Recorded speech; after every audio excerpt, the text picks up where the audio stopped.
Alice, co-créateur, c'est Lilou. Je suis à Bordeaux pour une nouvelle interview, cette fois-ci avec Alice Descous. Merveilleux, depuis le temps que je veux t'interviewer, Alice, c'est quand même génial de se retrouver là, dans ce cadre, en plein milieu de la nature, pour discuter de la fameuse et honorable Dolores Cannon, que tu as pu, qui t'a aidé à comment dire, développer cette technique et développer ta propre technique d'ailleurs, mais il y a plein de choses que cette femme a transmis à pas mal de personnes avant de eh bien, malheureusement de passer de l'autre côté du voile.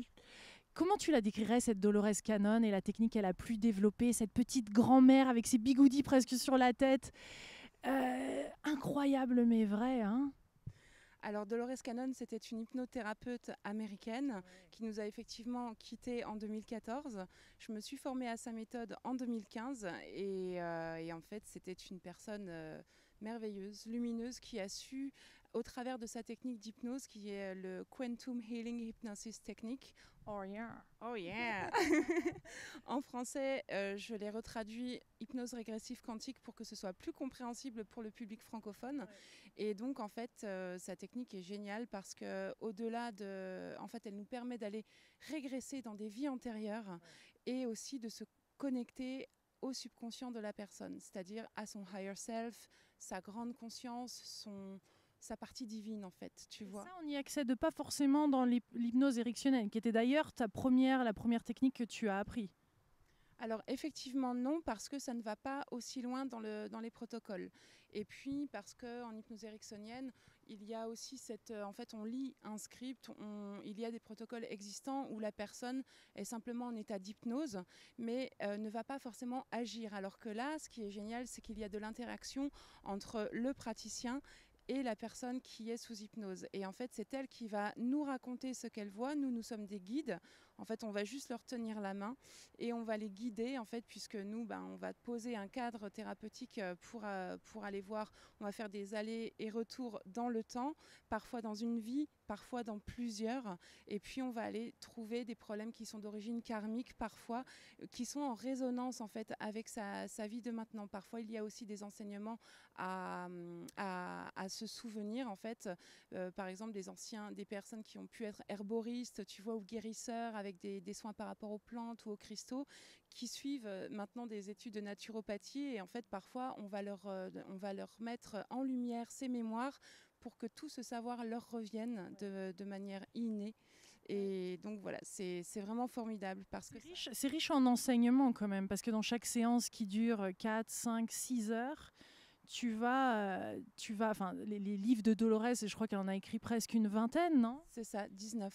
19, où elle parle de ces échanges qu'elle a pu avoir avec différentes personnes, et le savoir est quand même extraordinaire. Comment toi, tu arrives à gérer ça en séance et d'être d'un seul coup face à des choses qui te dépassent très certainement, humainement parlant, ou comment tu gères ça? Alors déjà, moi j'instaure toujours le cadre thérapeutique. Effectivement, parfois on nous donne des informations qui sont très importantes pour toute l'humanité. C'est pour ça que j'ai décidé aussi de mettre en ligne sur YouTube, sur ma chaîne, quelques séances, parce que parfois les personnes n'ont même pas besoin de faire une séance d'hypnose, juste soit en lisant les livres de Dolores, soit en regardant des séances d'hypnose régressive quantique. Ils ont des messages ou des déblocages, en fait, qui se font. Il y a beaucoup de gens qui m'écrivent pour me dire ça. Donc du coup, si on s'en rappelait? Alors c'est comme si, c'est-à-dire quand on est en état d'hypnose, ouais, après la séance. Quand on lit ce genre d'informations, je le vois à travers les interviews qui sont partagées comme ça résonne juste, même si c'est beaucoup plus grand que nous, on sent qu'il y a une vérité qui est là. Oui, tout à fait, tout à fait. Ça résonne énormément à l'intérieur des gens, à l'intérieur de leur cœur, et c'est vrai que du coup ça leur donne des pistes, des clés, en fait, pour actionner certaines choses dans leur vie et être encore plus dans leur chemin. Donc c'est vraiment formidable.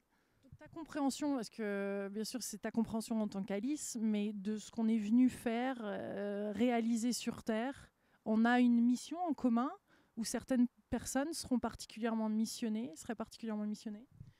Alors, un peu des deux, je dirais, parce qu'effectivement, on n'est jamais là par hasard. Tu sais qu'on a plusieurs incarnations, et puis qu'au fur et à mesure du cheminement de l'âme, on vient pour des choses différentes. Il y a des choses à réparer, il y a des choses à transcender, à transmuter, bien évidemment, mais effectivement, parfois, on va avoir des choses importante à faire, et surtout en ces temps, en ce moment, avec cette élévation de la vibration de la Terre, il y a aussi l'humanité qui doit suivre ce mouvement, et donc il y a certains êtres qui sont effectivement missionnés, même si je n'aime pas trop ce mot parce qu'effectivement ça fait un peu élitiste, mais il y en a qui sont vraiment venus faire quelque chose de spécifique. Alors les missions sont très diverses et très variées, mais effectivement il y a des âmes qui sont là actuellement pour aider à cette phase transitoire de la Terre vers la nouvelle Terre, justement. Et elle en parlait, Dolores Cannon, je me souviens dans cette interview avec elle, elle parlait de ces deux terres qui allaient se dessiner presque physiquement. Est-ce que c'est quelque chose que tu observes? Est-ce que c'est réellement une terre appelée la terre peur et l'autre terre amour qui physiquement sont en train de se diviser, ou on parle de deux mondes, de personnes qui vont interagir ou qui vont même plus interagir parce qu'il va y avoir deux groupes d'humains qui vivent selon des valeurs qui vont être bien différentes et qui dans le coup vont même plus se croiser sur Terre?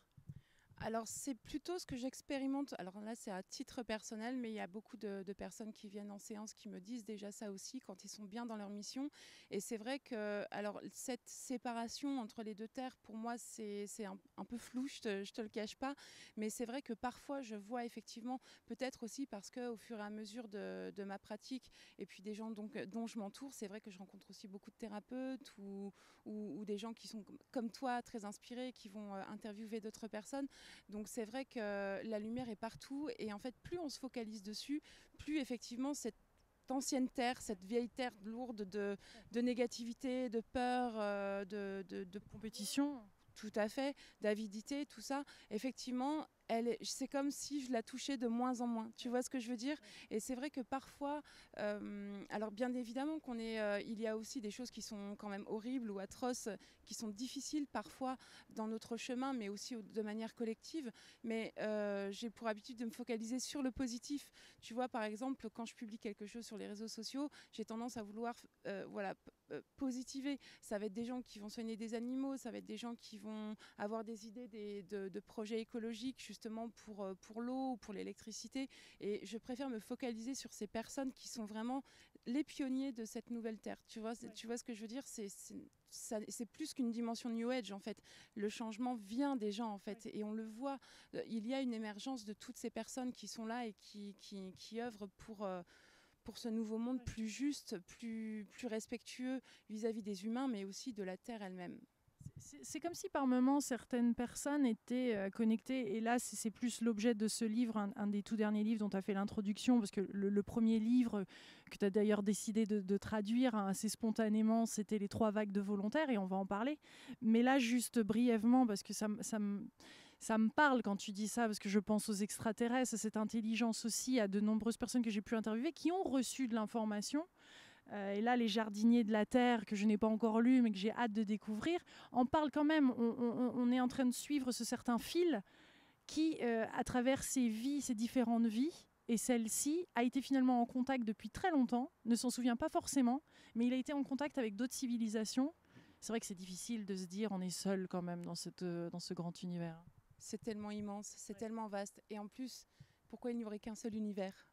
Et oui, si tu te rapproches de la physique quantique, de la théorie des multivers et tout ça, effectivement, le champ est ouvert à d'autres univers et forcément d'autres espèces de vie. Ce qui a envie de communiquer avec nous. Et qui sont toujours en contact.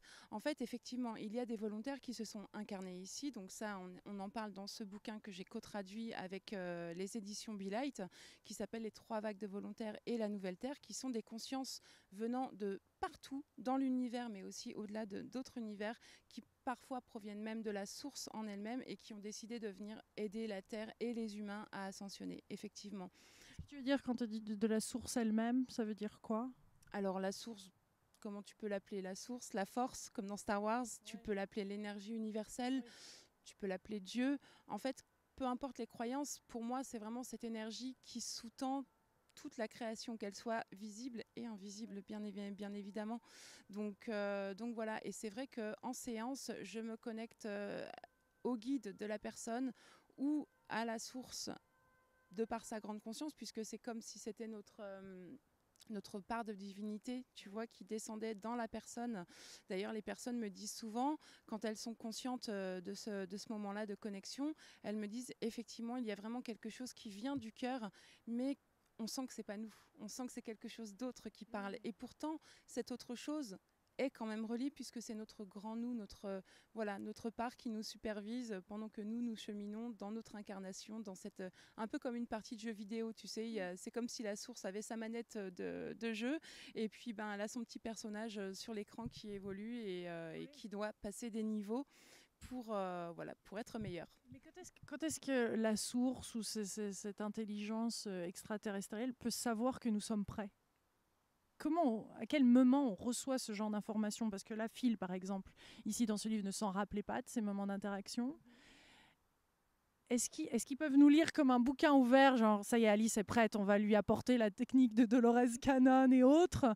Je veux dire, comment ça se passe cette interaction entre eux et nous? C'est-à-dire qu'on est observé, Alors oui, effectivement, on est observé, bien évidemment. De toute façon, on voit aussi sur Internet qu'il y a de plus en plus d'ovnis qui sont visibles. J'ai encore vu un article ce matin, tu vois. Mais de toute façon, il y a certaines personnes aussi qui sont supervisées là-haut, par leur équipe de là-haut, et qui en fait sont visitées souvent, alors soit physiquement, j'ai des récits de personnes qui avant même de faire une séance d'hypnose me disent déjà je suis en contact avec ma famille stellaire, mais parfois c'est aussi beaucoup à coup d'intuition, tu vois, à coup de cœur en fait. Tu vois, quand j'ai décidé de me former à cette technique, pour moi c'était d'une évidence même, d'une fulgurance même, tu vois. Et quand j'ai reçu les infos comme quoi un jour je rentrerai en France puisque je vivais au Canada à ce moment-là et que je traduirais le bouquin, que je ferais connaître cette technique et qu'il fallait que je rentre maintenant, alors là ça a été fulgurant et en même temps c'était complètement irréel, hein, mais j'ai sauté. clair. Oui, et puis j'y suis allée, j'ai fait confiance. Et puis tout d'un coup, alors même si ça a été un peu difficile au début, tout s'est enchaîné, tout s'est imbriqué comme si tu vois, il y avait un plan avec des petits rouages et qu'il fallait juste actionner un petit rouage pour que d'autres plus grands, voilà. Et tu en as fait partie en fait, puisque en fait c'est grâce à une amie du Québec que j'ai un jour qui m'a parlé de toi et elle m'a montré quelques vidéos et un jour j'ai lu ton livre qu'elle m'avait prêté qui s'appelle Je n'ai pas de religion et ça me plaît. Et merci Lilou parce que en fait j'ai un peu je suis émue parce que tu es à l'origine de tout ce qui m'arrive aujourd'hui, et même s'il y a eu d'autres choses avant bien évidemment, mais c'est comme si grâce à ton livre cette porte à l'intérieur de moi s'est ouverte à ce tout, à cette unicité. Et en fait, quand je vois tout ce que tu fais, c'est magnifique. Tous les gens que tu interviews, toute cette lumière que tu mets en allant dans tous ces pays, en allant diffuser toi-même ta propre énergie, mais c'est fantastique. Et enfin voilà, les gens te connaissent dans le monde entier et toi aussi tu œuvres, extraterrestre ou pas. En fait, c'est pas, tu vois, c'est même pas la question. En fait, c'est ce que tu fais maintenant dans l'instant présent qui compte. Et toutes ces belles choses que tu fais contribuent justement à cette ouverture de conscience et de cœur de l'humanité. Merci beaucoup. Pas toujours simple de suivre cette vision qu'on porte ou cet élan que tu as ressenti. Donc là, tu as ressenti pour toi. Moi, c'était de faire des interviews. Toi, tu as ressenti de découvrir cette technique et de le vivre. Il y a eu une ascension assez fulgurante que tu as vécue, une accélération. Est-ce que tu as des conseils ou des choses que tu as pu faire pour être OK avec cette accélération qui était là? Parce que je suppose que tu as eu tes propres doutes et il y a eu une... Ouais, il y a un certain gap. Il y a des fois, on a à grandir comme ça d'un seul coup et on ne se sent pas tout à fait prêt. En même temps, ça paraît juste. Et en même temps, un jour, on m'a dit « T'as peur ? Fonce !» Donc du coup, à chaque fois que j'ai peur, j'essaie d'aller transcender mes peurs. C'est sûr que j'ai été propulsée très rapidement au niveau de mes rendez-vous, où j'ai eu beaucoup d'attentes tout de suite. Le livre ne fait que en fait, ça fait comme les ondes, tu vois, comme d'une pierre qu'on jette dans l'eau. Donc du coup, l'onde est de plus en plus grande, ce qui me permet aussi maintenant d'aller faire des séances dans le public francophone à l'étranger. Donc c'est génial aussi parce que j'adore voyager. Donc c'est formidable d'aller aussi rencontrer des personnes qui vivent ailleurs et puis de voir que l'ouverture de conscience, elle est globale. En fait, elle se passe partout, tu vois. Et en fait, effectivement, j'ai eu des doutes et j'en ai toujours, mais ça fait partie de la vie, ça fait partie de la game. On est humain aussi. Mais après, j'essaye toujours de faire confiance à mon cœur. Et puis, je vais dire un truc, même si j'ai des doutes et qu'à un moment donné, je choisis la peur, puisque tu le sais, c'est la peur ou l'amour généralement qu'on choisit. Même si à un moment donné je fais une erreur, c'est pas grave. Je sais que ça m'apprend et bien souvent en plus, c'est vrai que j'essaye toujours de me remettre en question, d'être dans l'humilité aussi, puisque en fait j'ai l'impression à chaque fois que je touche un savoir ou une sagesse ou une vérité quelconque, j'ai l'impression que, tu vois, ça y est, oh, je suis illuminée, ça y est, j'ai tout compris. Et en fait, non, la vie me remet toujours, non, tu ne sais rien. Tu vois ce que je veux dire? Surtout par rapport aux connaissances qui arrivent, parce que pendant ces séances, quand même, il y a de l'information des fois qui est difficile à comprendre. Comment tu fais pour poser ces questions? Je veux dire, c'est un peu. Dolores était vue comme cette incroyable intervieweuse, puisqu'elle posait des questions à ses corps sous hypnose devant elle et pouvait poser des questions qui faisaient que ça permettait à ces gens de découvrir quand même leur incarnation et pourquoi ils sont là et les blocages. Des fois, tu arrives toujours à comprendre dans l'instant ce qui se passe et ce qui est dit. Alors, ça dépend parce que c'est vrai que parfois je tombe sur des personnes qui me racontent quelque chose et parfois elles sont bloquées dans le noir ou elles sont enfermées dans quelque chose et du coup elles ne voient rien, tu vois. Et c'est vrai qu'en fait on va aller assembler les pièces du puzzle petit à petit. Et des fois c'est pas évident, hein, je te dis que parce que des fois il se peut que la personne ne soit pas dans une incarnation humaine. Parfois c'est une pierre, parfois c'est une montagne, parfois c'est un petit carré d'herbe. Parfois, c'est juste de la conscience qui flotte dans l'univers. Parfois, c'est l'univers tout entier. C'est très fort pour eux. Parfois, les gens vont vivre des incarnations sur d'autres planètes ou sous d'autres formes, telles des elfes ou des dragons, tous ces élémentaux qui sont bien présents autour de nous, tu vois. Et je pense que le fait d'être dans cette nature ici, on est très très bien entouré. J'aime beaucoup l'arbre qu'il y a derrière toi d'ailleurs. Et donc voilà, donc c'est vrai que c'est assez génial. On ne comprend pas toujours. Parfois, il m'explique. Parfois, quand je dis il, c'est de l'autre côté, hein, c'est les guides. Parfois, ça peut être des anges. Parfois, ça peut être, je te dis, des extraterrestres. Parfois, ça peut être un conseil. Tu sais qu'il y a la Confédération intergalactique qui nous surveille pour qu'on fasse pas n'importe quoi au niveau nucléaire aussi sur Terre. Et en fait, selon les personnes que j'ai, parfois ils me disent qu'ils ne sont pas autorisés à me révéler certaines choses. Parfois parce que je ne suis pas prête, ou parfois parce que si je dois divulguer certaines choses, l'humanité n'est pas encore prête. Et puis parfois ils ont du mal aussi. Des fois ils me disent qu'ils ne connaissent pas, ils ne comprennent pas les mots que je dis. Et parfois inversement ils me disent nous n'avons pas les mots pour t'expliquer. Alors du coup je leur demande de se brancher sur moi et d'utiliser mon langage, à savoir qu'ils sont aussi, en fait, il y a toujours aussi les filtres de la personne quelque part, même si parfois la personne ne se rappelle pas du tout de sa séance, et que effectivement les intonations de voix, la personnalité aussi, je dirais, parce que parfois ça n'est pas du tout la même. D'ailleurs, même parfois d'une incarnation à une autre, la personne change de personnalité. C'est génial quand les personnes lâchent prise et qu'elles sont à fond et qu'elles ne veulent pas contrôler ce qu'elles voient. Effectivement, là, elles endossent véritablement la personnalité de l'énergie qu'elles ont été à ce moment-là. Mais c'est vrai que c'est formidable parce que quand on accède justement à ces entités, déjà moi je le ressens aussi au niveau énergétique, tu vois, quelque chose change dans la pièce tout autour de moi, puis je suis assez dans le clair ressenti, donc du coup j'ai des frissons, ça frissonne partout, je me tortille, et on ressent surtout cette bienveillance, tu sais, cet amour. Ils sont tellement dans l'amour, ces êtres-là qui nous surveillent, mais qui nous guident aussi. Et tu vois, Ils ne peuvent pas intervenir.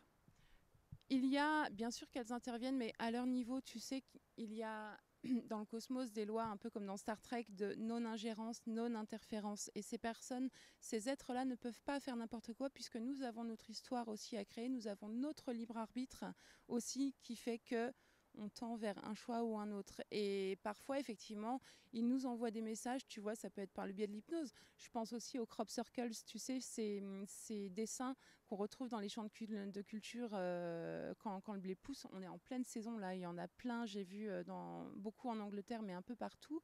Et effectivement, ce sont des aides en fait. Après, est-on prêt? Qui est prêt à le voir? Il y a des gens qui, tu vois, qui pensent que le type d'hypnose que je fais, c'est juste de l'imagination, c'est du n'importe quoi, c'est complètement barré, je fais partie d'une secte, etc. C'est sûr que c'est très très ouvert, tu vois. Du coup, c'est vrai que dès que tu mets la dimension extraterrestre, les gens ils te regardent un peu de travers, mais en même temps, pour celui qui est prêt à écouter ses conseils et ses aides, oui, ça va l'aider dans sa vie, évidemment. Et tu vois, j'ai C'est le reçu. fait de revivre une vie passée qui aide et ça débloque quelque chose. Parce que d'après ce que j'ai cru entendre et d'après certaines interviews, c'est-à-dire que le temps n'est plus linéaire, mais en fait, il est passé, présent, futur sont en train de se passer en ce moment. Ce n'est pas comme on a l'impression de le vivre, hein. Donc, ça veut dire que si on débloquerait une vie, on débloque une vie, on la voit, on la conscientise, on peut dire. À ce moment-là, ça libère quelque chose, ça libère ce savoir, cette sagesse, ces talents, ces dons peut-être. Alors oui, parce que comme tu le dis, effectivement, en physique quantique, on dit que le temps n'est pas linéaire et que tout est simultané. Et je pense effectivement que ce qu'on nettoie, ce qu'on purifie, ce qu'on assainit, ce qu'on pardonne aussi, parce qu'il y a beaucoup de... Des fois, il y a des choses qui sont, voilà, des colères ou des tristesses, tu vois, des choses comme ça qui sont karmiques. Parfois, je traite aussi le transgénérationnel. Parfois, il y a des choses, tu vois, dans la lignée des femmes ou la lignée des hommes, des problèmes d'alcoolisme ou de voilà, des problèmes de femmes qui ne peuvent pas mettre des enfants au monde et tout ça. On va aller traiter en fait ce sujet si évidemment c'est juste pour la personne. Après, effectivement, là où c'est quantique, ce type d'hypnose, l'hypnose régressive quantique, c'est que en agissant sur ce passé, on va agir sur le présent, mais aussi sur les vies futures, bien évidemment. Nous, nous avons besoin, pour notre mental, pour évoluer ici dans cette troisième dimension, on a besoin d'un repère espace-temps. C'est comme ça, ce sont les règles du jeu ici. Mais effectivement, on va influer sur toutes ces parties. Donc, en fait, le bien que tu te fais là, maintenant, tu le fais aussi pour tes vies d'avant. Et en fait, ça épure comme le tout. Tu vois ce que je veux dire? Et forcément, comme tout est interconnecté, comme se plaît à le dire Nassim Haramein, que tu connais bien, c'est que en fait, nous allons agir sur le champ de la conscience universelle, puisque si nous nous soignons nous, vu que nous sommes tous interconnectés, nous allons agir sur l'autre aussi, puisque l'autre est toi, forcément.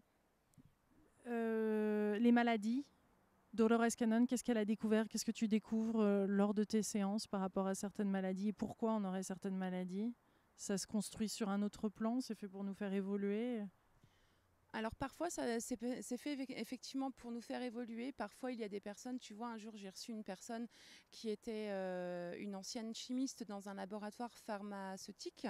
Donc je te dis pas le formatage aussi à ce niveau-là, des années d'études et tout pour allopathique, qui en fait a eu une multitude de cancers qui l'ont amené à la spiritualité, à l'ouverture de conscience, à la naturopathie, à des médecines naturelles. Et aujourd'hui, elle est en train de justement de s'ouvrir, tu vois, par rapport à ça. Des médecins aussi, je reçois des médecins maintenant qui sont de plus en plus ouverts à ça, qui ne peuvent bien évidemment pas en parler à tous leurs collègues, forcément. Mais voilà, le chemin se fait dans toutes les consciences. Et effectivement, au niveau des maladies, donc ça peut être quelque chose, ça peut être comme une balise. Tiens, ton âme choisie, admettons, tiens, en 2013, je vais avoir un cancer du sein pour pouvoir, ça va être ma balise pour m'ouvrir à la spiritualité. Parce qu'à ce moment-là, ben, je vais mettre sur mon parcours des gens qui vont me faire découvrir le yoga ou la Tu veux dire que c'était déjà écrit, ça? C'était le destin. On ne pouvait pas passer outre cette balise. Alors, ça peut effectivement, puisqu'il y a des grandes étapes dans ton incarnation que tu ne pourras pas passer outre. Même, bien sûr, on a toujours le libre arbitre. Ils aiment bien plaisanter de l'autre côté en me disant qu'effectivement, il y a le libre arbitre, mais qu'il y a quand même l'arbitre aussi. Et l'arbitre. Il y a de chances que ça se passe quand même. Ouais, voilà, c'est ça. Mais bien sûr que tu as toujours le libre arbitre. Mais à un moment donné, il y a des choses dans ta vie qui doivent arriver. Et à un moment donné, c'est comme ça que ça doit se passer. Parce que tu l'as prévu en avance.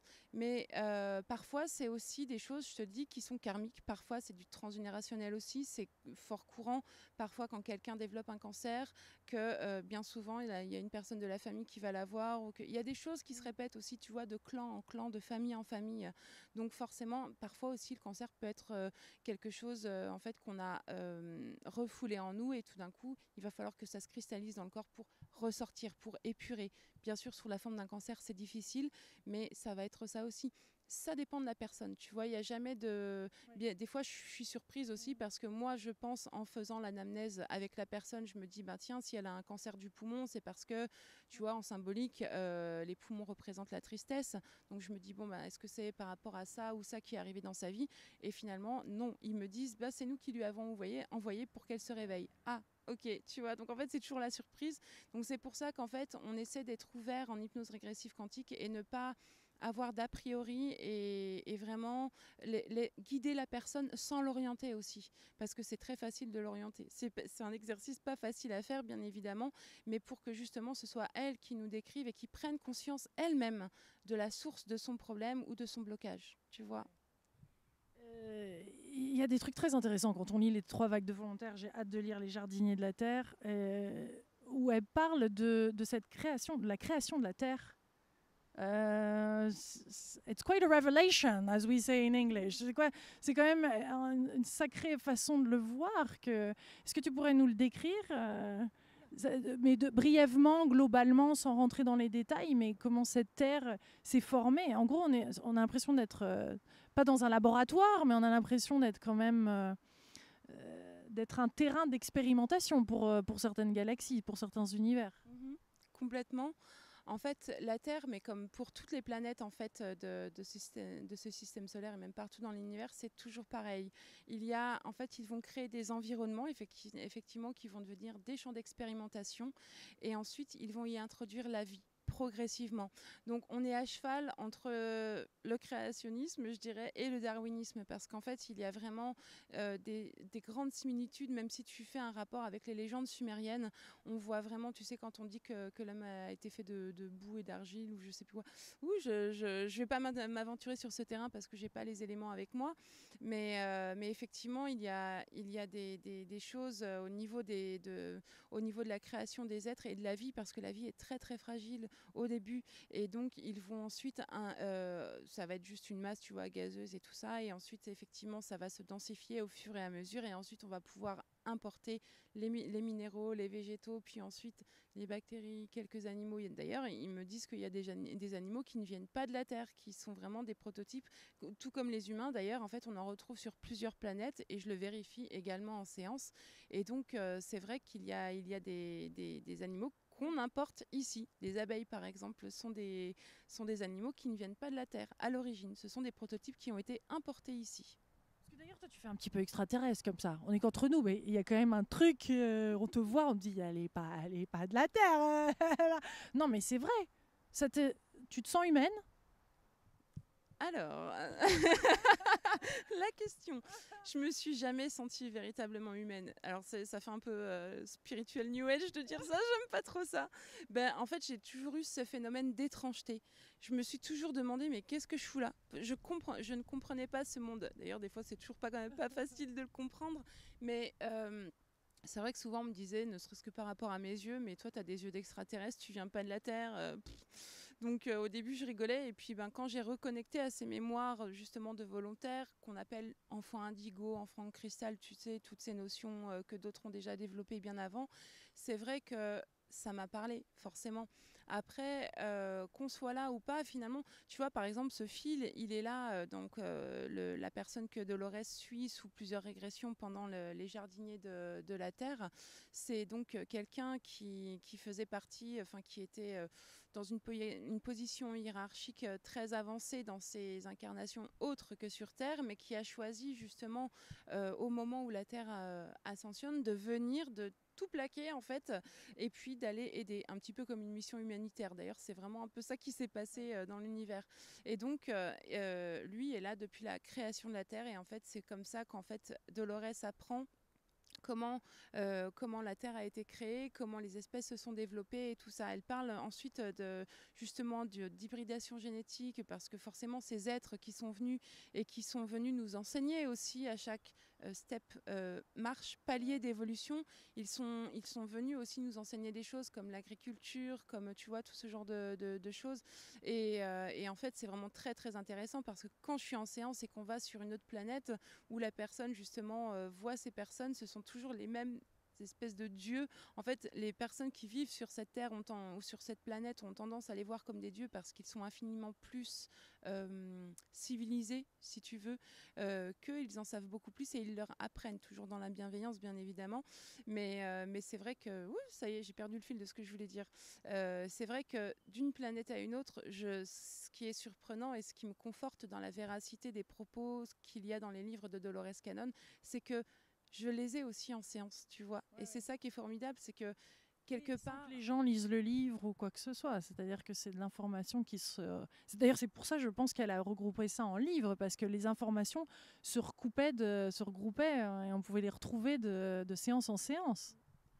À travers des milliers de témoignages, et c'est ce qui se passe aussi pour moi, donc c'est vrai que c'est vraiment formidable, et c'est vrai que quelque part, c'est comme si on pouvait, tu sais, toucher légèrement du doigt une vérité. Tu vois ce que je veux dire ? C'est un grand mystère et c'est bien que ça reste un mystère. Mais c'est vrai qu'il y a certains mots ou certains passages qui résonnent tellement fort et il y a une partie, c'est comme s'il y avait une auto-guérison ou un rappel, quelque chose qui devient plus serein, des questions peut-être qu'on se posait ou des incompréhensions, un sentiment, une nostalgie d'ailleurs, qui d'un seul coup, bah voilà, ça a un sens et la vie devient plus que juste matériel ou plus que juste ce monde visible. Il y a tellement de choses à dire pendant cette interview et ce sera un plaisir qu'on se retrouve.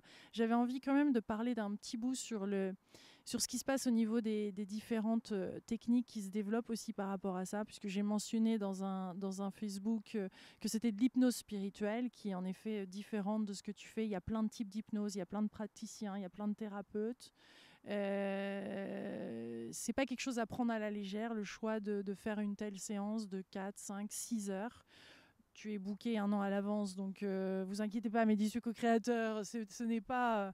cette dame est très prise, donc nous avons la chance de partager un peu de savoir, et en effet aussi à travers les livres, hein, qui informent aussi énormément, et ces interviews sont là pour partager et permettre que cette information soit partagée dans le monde. Mais est-ce que tu aurais... Je veux dire, c'est important de voir ces certifications, ces formations, de voir comment la personne a appris ça. Ça ne s'improvise pas. On ne passe pas juste de l'hypnose à une hypnose comme ça, régressive, quantique, comme tu l'as rebaptisée en France. Est-ce que tu as des conseils ? Alors, effectivement... Aller se tourner vers un praticien certifié, c'est vrai que c'est mieux. Bien s'assurer qu'il est sur les registres officiels du site de dolorescannon.com, effectivement. Et puis aussi faire confiance à son ressenti. De toute façon, quelle que soit la personne qu'on va voir, ce sera l'expérience qu'on aura attirée aussi à ce moment T, tu vois. Mais effectivement, ne pas s'improviser. Dolores, et je suis catégorique, tout comme elle l'était, ne faisait pas de régression par Skype ou par téléphone. On ne fait pas ce type de régression. Écoute, moi, quand la personne est là, devant moi, couchée, et que nous devons travailler sur ses mémoires, parfois c'est douloureux, même physiquement. Parfois, il y a des nettoyages qui se font dans le corps qui sont très, très puissants. Et non, on ne peut pas faire ça à la légère, ni pour soi, ni pour le thérapeute.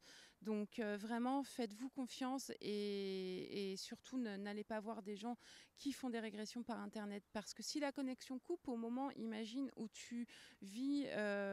parfois, on revit des épisodes de mort, tu vois, ou des épisodes de violence ou de traumatisme. Imagine si ça coupe. Bien sûr qu'à un moment donné, la connexion se coupe et toi, tu vas revenir à toi à un moment donné.